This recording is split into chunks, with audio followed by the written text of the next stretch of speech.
And welcome back. Today we're continuing on with the drop kit from JDM Suspension.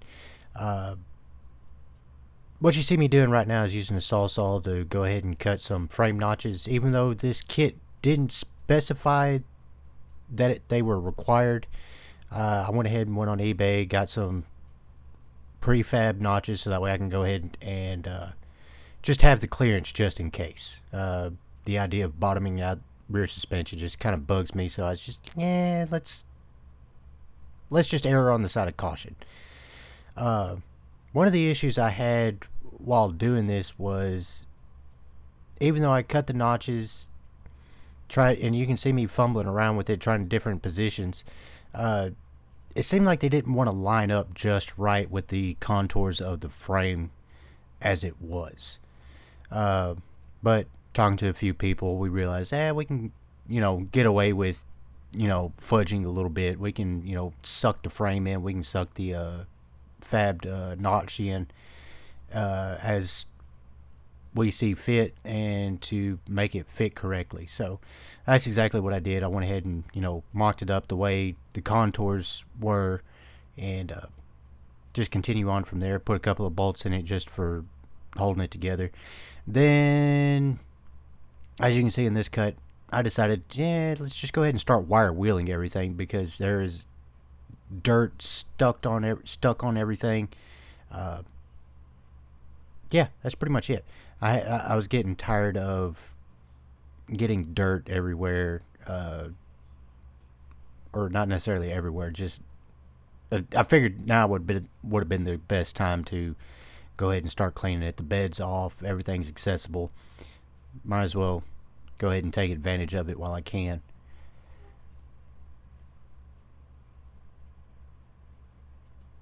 A little bit of inside of the frame clean up there, looking around, seeing what else I need to do. Right now, took my cordless grinder with the different type of abrasive on it. Went ahead and trying to clean up those corners a little bit so that way they're not quite as sharp and not prone to snagging or catching on anything. Just safety deals.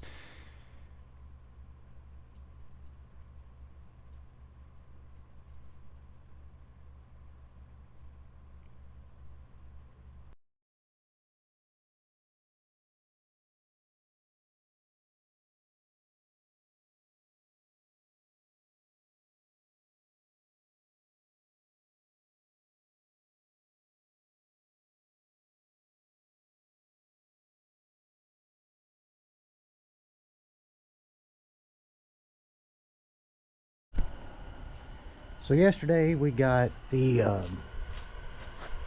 notch piece in, drilled, bolted. Looks kind of but I've never done this before, so don't pay that close attention to it. We're going to do the axle flip today. I already found the socket that fits the bolts on the U-joints. But before that, I need to, let's see if I can get the camera down here low enough. Yeah, I need to undo the parking brake cable that's part of this backing plate for the brake shoes. I can undo that, get those out of the way, and then I can start undoing everything. I already wired wheeled the frame. It looks pretty good. I need to put some mineral spirits or put a quick coat of paint on it just to keep the rust at bay. I need to do the inside of the frame, but as you can see, there's a lot of stuff in the way there, so it'd be kind of difficult to get to. I might have to do that by hand with some Scotch-Brite. I know it's not really the best format, but it's going to be a time-lapse again, because that's really all I do, because I can't talk through what I'm working on. I can just set up the camera and you watch me run around in circles like an idiot. Let's try this again. Let's not do the time warp because it just drains the battery on this little GoPro. I need to have some I need to have the extended battery on it, because that's the reason why a lot of footage just doesn't show up, because battery died while in the middle of work. So But I might speed it up in post and whatnot, so that way you don't have to listen to absolutely everything, listen to the impact and yada yada yada. So we'll get the camera set up, and then we'll roll from there. You know what? It actually helps push record on it. But yeah, I said get the emergency brake cables out of the backing plates for the brake shoes, but I need to undo this little brake line right here because it attaches down there to the axle tube. So if I can get that undone, I am going to have to replace this rubber section though anyway, because it is rotted and crusty. Again, one of those things, if you don't trust it, replace it. But I'll sit you back up, and I don't know, I need to find some place with the camera. Let's see.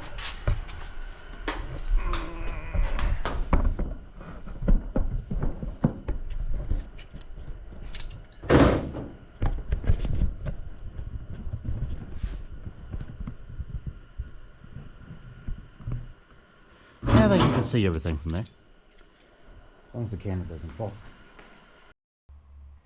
And take 339 of doing a voiceover on things that you can obviously see. But I'm trying to sit there and minimize a lot of the background noise, try to minimize using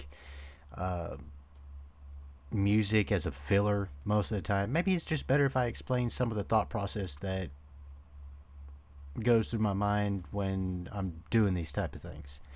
But as you can see, I can't even take my own advice, which I ran into this on the last episode where doing the drop beams, I sit there and say, yeah, I only need to undo like these 4 things, and I don't undo those 4 things and wonder why I make things more difficult for myself. As you can see, the brake line, I wasn't going to use it anyway, just went ahead and cut it. I am going to have to go back and try to undo the bulkhead fitting and whatnot where it's in the frame, but cutting it now allows me to be able to continue on with what I'm doing. Here you see me laying on the ground trying to sit there and fight that parking brake cable. It's kind of locked up in there. It's a 3-prong finger. You'll see a little snippet of that at the end of the video. I had to go back and do some additional footage, but it takes a minute to get it just right because they're so gummed up and corroded, and you can't see very well, you can't feel in there very well. If this was up on a higher platform, yeah, sure, I'd be able to notice it, but that ain't no big deal. And another saving grace of me doing the voiceovers instead of, listening to sped up background noises, that heater gets annoying and the impact just sounds absolutely atrocious. I had to dig the breaker bar out because the impact didn't even want to work on it, so breaker bar, cheater pipe, able to get those things broke loose. Continuing on, go ahead and undo those U-bolts. I think somewhere along the way I call them U-joints or something like that. It's like it's almost like I don't know what parts are or what they're called.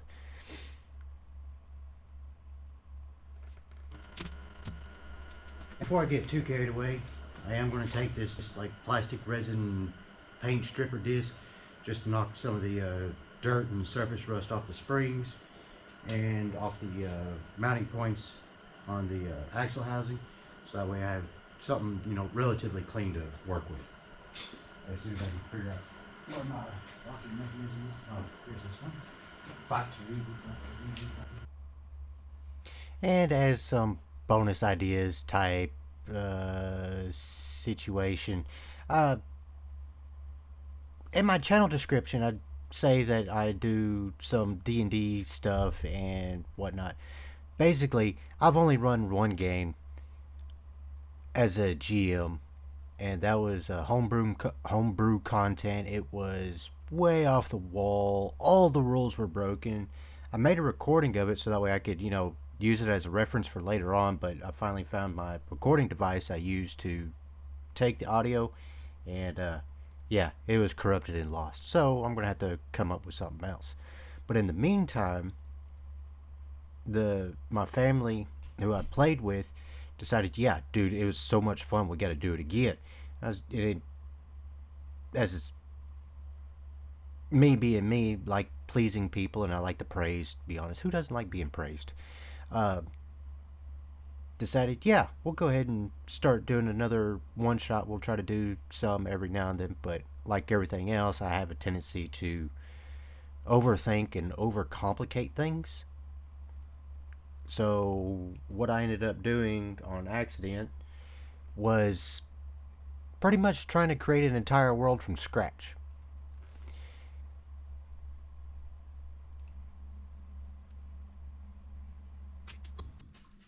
So, we need to go like that.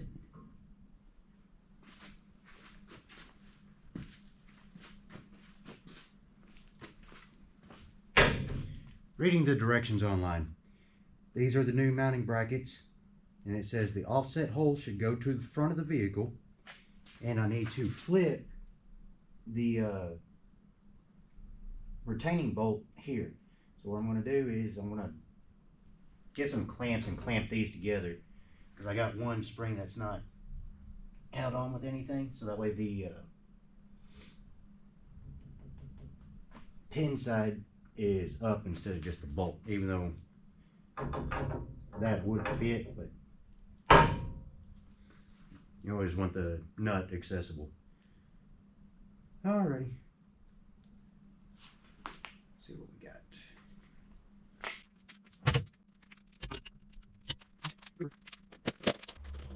So, ignoring Mechanic Kyle there for a second, going back to what I was talking about. After creating a quasi continent and whatnot, I mean, it ain't going to be as detailed as like the Critical Role guys and, Wild Mob, because that is the brainchild of Mercer. He's been working on that for freaking forever. But over the holidays, my brother got with me and he's like, "Hey, I still want to do a one shot. We still want to do, these type of one-off adventures. How about a Prison Break?" I said, "Okay, yeah, sure. We'll try to make a Prison Break work." As in stealth base, hack and slash. He's like, "Whatever. We're just escaping from prison." It's like, okay, that's very little information to go off of, but we'll try to make it work.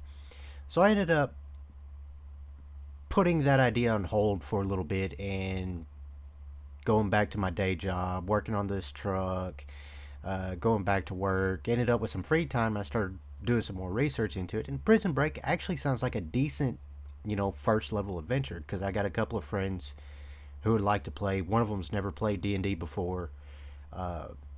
My other friend, he's actually experienced. He plays online with some other guys. He stays in touch with them. He does more, traditional adventures out of the books, but he's got to know some good guys. He's run a game. I've been a barbarian on the Lost Mines of Vandalier until all my other friends and whatnot decided that, yeah, it takes too much time. We ain't going to play, because they have the patience of a goldfish, it seems like. But doing this jailbreak idea got me thinking. I said, why are these guys in prison? Because I was just only told they're in jail. They need to escape. Why do they need to escape? What's happening? What's going to happen to them? So I started building a lot of different background scenarios that could potentially come into play.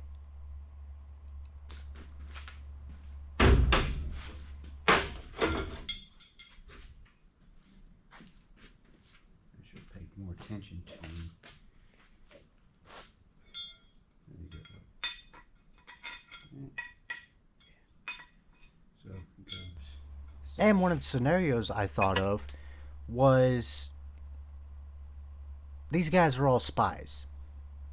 They came in from a neighboring kingdom. They're here on some clandestine mission, not necessarily to overthrow the government, but to seek information, either a person's whereabouts or a missing persons case that has, there's some diplomatic ties in there. In fantasy realms, politics gets a little fuzzy. A lot fuzzy. And I started thinking about that. I said, okay, yeah, that could work. And it also makes me think, I said, what's something else that can be interesting? And then going back to the first one shot I did that I created and spent way too much time over analyzing on, was there's a cult involved. For some reason, when it comes to fantasy, there has to be a cult involved somewhere as the bad guy.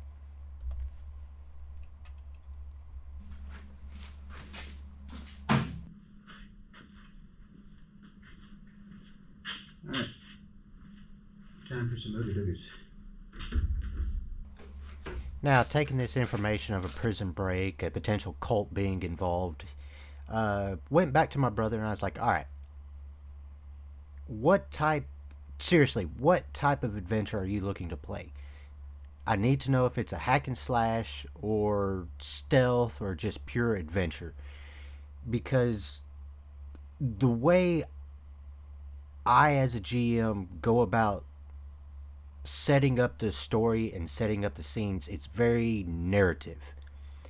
I'm not about dragging it out and railroading. I just want you to. I'm a world building GM. There are things going on in the world at the very moment you're talking to this shopkeep. Hell, there may be somebody in the building with the shopkeep that is pivotal to your mission. You just don't know about it because you haven't.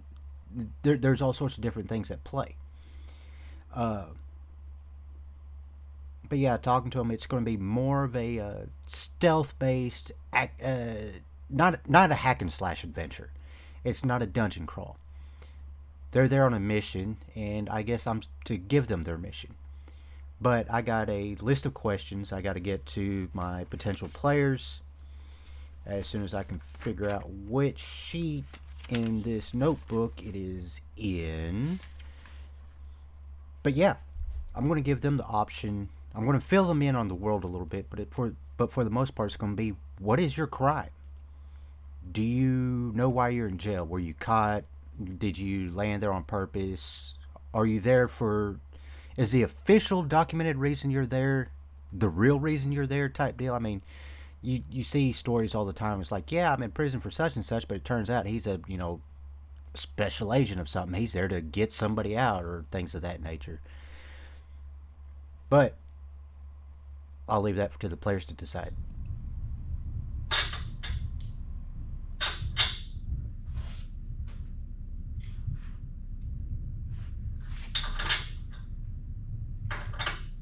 Well, I guess because that is a solid pivot there, I guess I don't need a bushing there.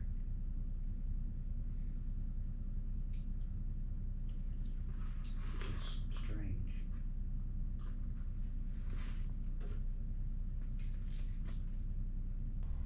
But as any good GM, there are rewards for actions and there's also consequences for the player's actions. But right now in my notes, I have more rewards than I actually have consequences. It's up to them to be able to find these objects, and I'm not going to make them impossible to find. Because again, this is a low-level adventure, and hopefully somehow it makes a tie-in to my own original world that I created, and then maybe there'll be a series out titled Tales from the Guildhall, Adventures in Feytauga. But until then, more hot rodding projects, working on this Ford. And next video is going to be a little bit different. It's not going to be as well put together because I'm fixing to go into maintenance mode at work. Going to be working basically a month straight, taking my uncle to the hospital, things like that, to get his cancer treatments, and we'll be in and out and kind of sporadic work for a little bit.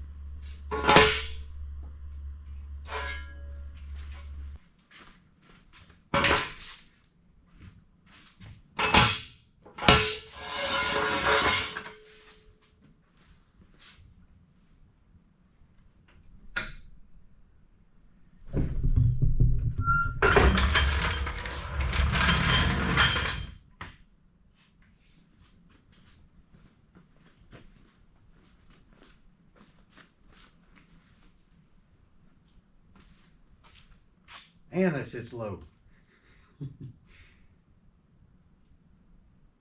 So it has a little bit of a... Might actually need a stiffer spring back here.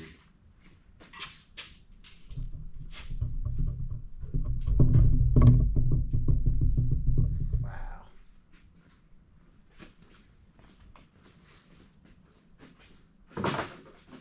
Alright. I think we're done recording for now.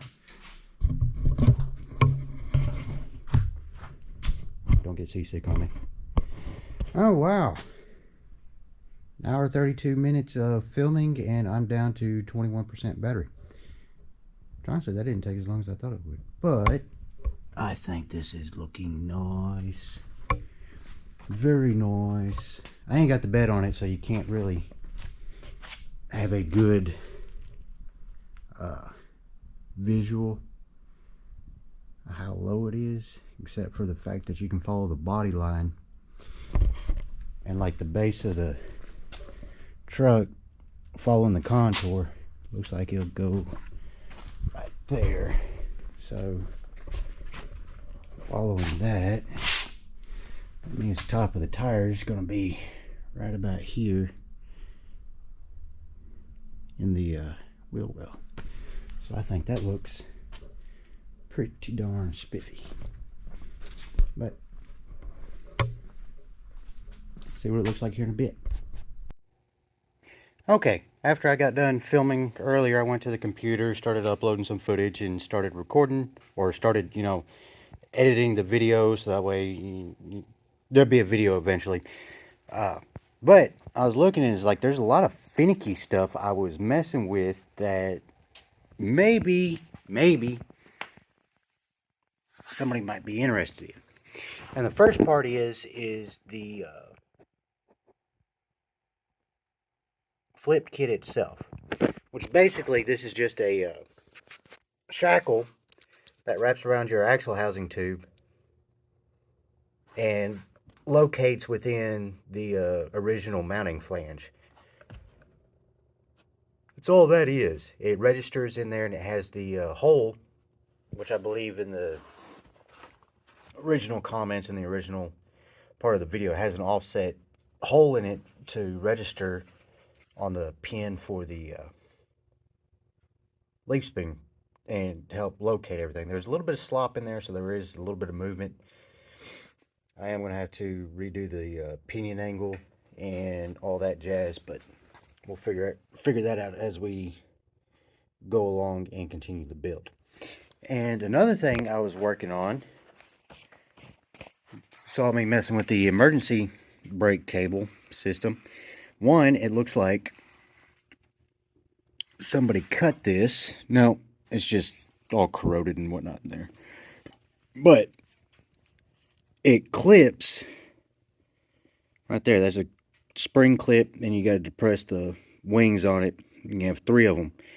And like 2 of them I could see and feel. The third one, I was down there on the ground with my screwdriver just trying to feel around for it to get it out. And that's all I was working on. And yeah, I think that's it.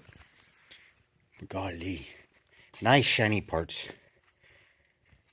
I got to do a lot more cleanup on the axle housing itself, but that ain't no biggie. Hi, Sharky.